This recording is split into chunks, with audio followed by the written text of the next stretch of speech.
میں بار بار کہہ رہا ہوں کہ جماعت اسلامی سے ہم چیزوں کی توقع نہیں کرتے جو وہ چیزیں ہو رہی ہیں۔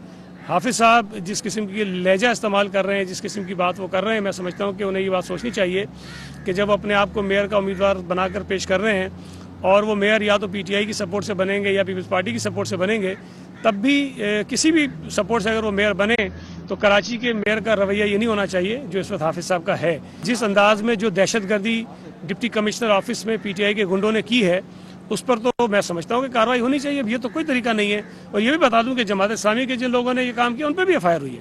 اگر کہیں اور پیپلز پارٹی کے لوگ کریں گے ان پہ بھی ایف آئی آر ہوگی، لیکن احتجاج پرامن کرنے کا حق سب کو ہے، غنڈہ گردی کرنے کا حق کسی کو بھی نہیں ہے۔ جو بھی کرے گا اس کے خلاف کارروائی قانون کے مطابق ہوگی۔ اور یہ بات میں بار بار کہہ رہا ہوں کہ پیپلز پارٹی جہاں سے نشستیں جیتی ہے وہ روایتی طور پر ہمارے حلقے ہیں۔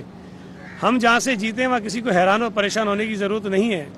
البتہ جماعت اسلامی نے جو نمبرز دیے ہیں وہ ضرور حیران کن ہیں۔ کل آپ نے رشتہ بھیجنے کی بات کی تھی تو وزیر اعلیٰ سندھ نے ایک فون بھی کیا تھا، کیا وہ رشتے کے لیے تھا یا کسی اور مقصد کے لیے فون تھا؟ نہیں، ان کو اس لیے تھا کہ اگر آپ نے رشتہ بھیجنا ہے تو یہ بدتمیزی بند کرو۔